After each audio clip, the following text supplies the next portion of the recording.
here we are in KBA, and this is Dr. Ganam Naemen, and he is the Rural Medical Officer for New Ireland Province, and he's going to tell us about tuberculosis. So Dr. Naemen, please tell us a little bit about tuberculosis.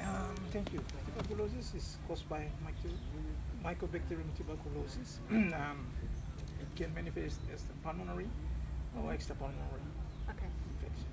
excellent. Tell us about what would make you suspect a pulmonary TB infection. Patients usually come in with cough, almost always have cough, productive cough for more than 3 weeks, and they will have weight loss, night sweats, and loss of appetite. Okay, all right. And what would you do if you suspected someone had TB? We would do sputum examination, check for acid fast bacilli, and chest X-ray. Okay, all right. If you're on patrol and you don't have any way of doing that, what would you do? That depends on how many cases of TB you've seen Okay. over how many years. Yeah. And then if you are confident, by all means, treat them. Yep. Okay. And if it's someone who's not seen too many cases of TB, Then it'd be okay to send them to the hospital for those. So refer them up to the Refer them hospital. up to the hospital. Okay. What would make you suspect extrapulmonary TB? How can that present? It depends on which side is affected. If you can have TB of the spine, TB of brain, TB meningitis, TB lymph nodes, or TB of the serosal layers like pulmonary, pleural cavity, TB of the pleura, TB of the pericardium. You can even have TB of the peritoneum as well. Yes, TB So peritoneum. it can really present anyway, Anywhere, can't it? yeah. Okay. On patrol, there's a lot of back pain. How would you differentiate between TB of the spine and just work-related back pain? TB of work-related back pain usually the patients look healthy, and they don't have any neurological manifestation. Okay. And they don't have the symptoms of TB. So weight This loss is and weight night loss. sweats. They don't Okay. have it. Okay. And what would you do if you suspected TB of the spine? If we suspect TB of the spine, then we would want to do an X-ray, spinal Okay. X-ray. Okay.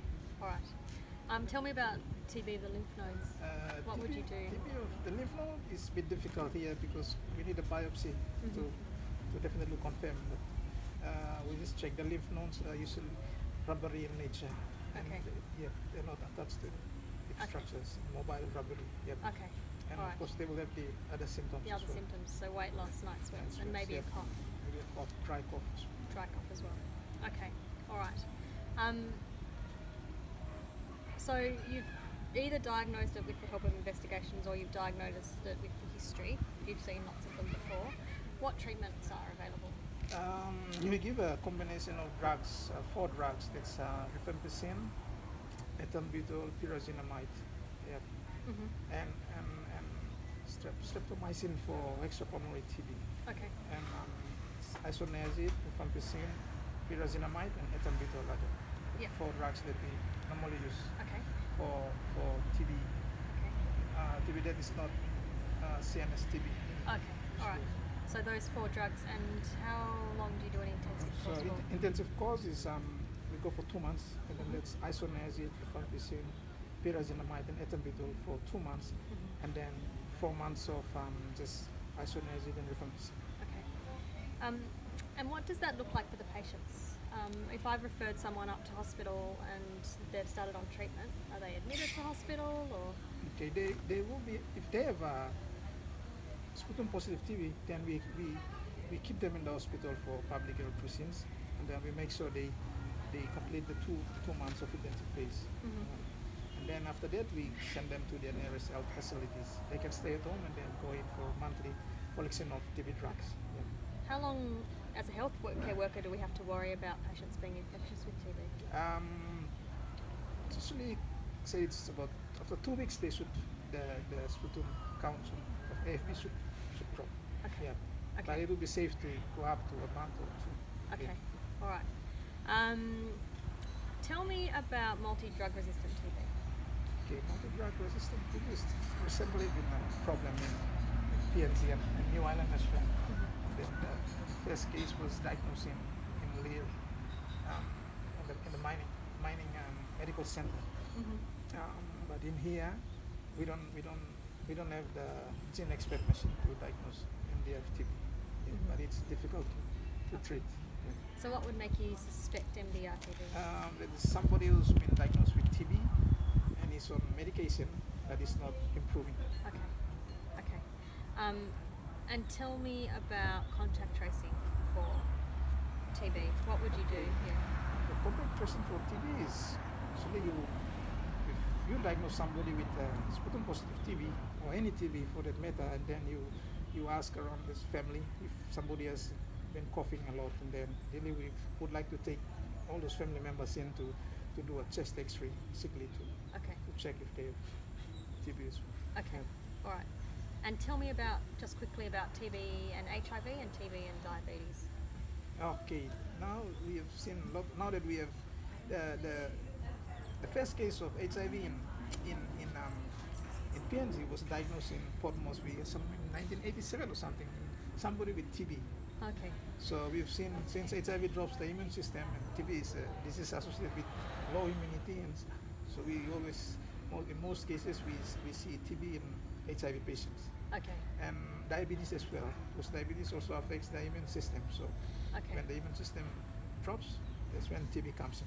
Okay, all right. So if you've got someone who's got TB, would you screen for HIV? Screen for HIV. And screen for diabetes. With somebody with TB, we should screen for HIV and diabetes. And also if we have somebody with those two illnesses, we should screen them for TB as well. Okay. Tell me, and just quickly, tell me about TB in children. When would you suspect TB in children? I know that it can be a bit harder to diagnose TB in children. TB would be suspected in children. Most cases they can cough, but the cough is sort of non-productive. But you will suspect TB in children when you have a kid that is or baby that is failing to thrive. Yeah. Okay. All right. Okay. So I'm just going to quickly summarise. TB normally presents with a prolonged cough for more than 2 weeks, but mostly a month or more. Yeah. That it's associated with other symptoms, and they're really important in the diagnosis, like weight loss and night sweats. If you've got someone with a prolonged cough and one of those other symptoms, then it's important to screen for TB. If you're not comfortable diagnosing it yourself, you can always refer the patient into KBAing to get a chest X-ray and a sputum. If they are diagnosed with TB, then there's 6 months of treatment, 2 months of 4 drug therapy, and then a course of another 4 months of a 2 drug therapy. That they get that first 4 months from the place of diagnosis, and then that can be sent back to their health centre for the 4 months. And they're generally infectious for the first 2 weeks of therapy, but it can be a little bit longer. If they're not responding to therapy, then you start to think about multi-drug resistant TB, and then they might need more investigations and some different therapy. It's important to keep in the back of your mind extrapulmonary TB. So if you've got someone with a lymph node for a long time who's also had weight loss and night sweats, or has back pain with neurological symptoms, weight loss and night sweats, then you must think about TB then as well. And so again, might consider referral in for investigation in KBAing if you're not confident. And then of course thinking about contact tracing. So anyone who's got tuberculosis, it's important to at very least tell them to get their families who are symptomatic to come in. And also if you've got a child who's failing to thrive, then it's important to ask about that family history of tuberculosis. Is there anything else? Oh, so you get hemoptysis as well. Hemoptysis. So chronic cough. Chronic cough. Hemoptysis is mostly it's TB until it's TB you can until proven otherwise. Yeah. All right. Thank you very much, Dr. Naemen.